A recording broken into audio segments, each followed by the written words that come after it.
Hey, what's going on, everybody? This is Tyrone back with Tech Life. And here we have a very interesting story out of Fierce Wireless. I will leave a link to it in the description so you guys can check it out. So, this is a big win for T Mobile, a huge win. Initially, when Verizon closed its acquisition of TracFone and they took the customer count as it stood back then, T Mobile moved to second place in the prepaid space. Verizon immediately shot up to number one after the close of the TracFone acquisition. But since then, Verizon has lost a lot of TracFone customers in the meantime, which gave T-Mobile the ability to surpass Verizon again as the number one prepaid carrier in customers as of Q3. So I'll just show you guys briefly over the last several quarters where Verizon has lost a ton of TracFone customers. The third quarter of 2022, the count was positive at 39,000 ads, which is pretty solid for prepaid ads for Verizon because they never really competed there. So that was solid. But then you go to the fourth quarter of 2022, they lost 175,000. You go to Q1 23, lost 351,000. You go to 2Q 2023, 304,000. You go to 3Q 2023, 207,000 lost. All of that totaling up to T-Mobile being able to surpass Verizon again in prepaid. Verizon has to figure it out. I stated that to you guys in several videos now. There's so many brands. They went from not wanting to compete in the value segment to wanting to compete. Now they got all these brands, and it's just going to be tough. It's going to be tough. It's going to be a money pit. They're going to have to spend a lot of money. They're going to have to focus on each of the brands, pushing them uniquely, each of them having their own go-to market strategy. It's just a mess, in my opinion. They need to consolidate. They need new leadership. They need new advisors. They need to consolidate this into one brand, and whichever is the most successful. They have the numbers, they see the analytics, they run the analysis. Whichever is the most successful, that's what I would push.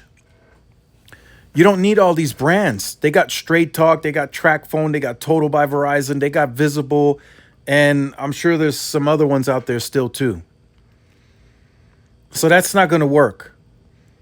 I think from a pure business perspective, how is that even feasible? You got to spend marketing dollars on all of them, whether that's digital, nationally.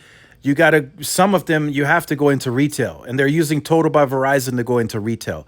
Visible is more of the digital, on the digital side. Straight Talk is inside of Walmart, so they're using that as the pure value segment.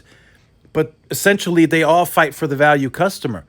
So I guarantee you there's a statistic somewhere internally at Verizon that shows that they're just swapping customers back and forth. And I've said that story many of times, and I'm sticking to that. A Visible customer does not know that if they go to Straight Talk, they're still on Verizon, or vice versa. They just don't know that.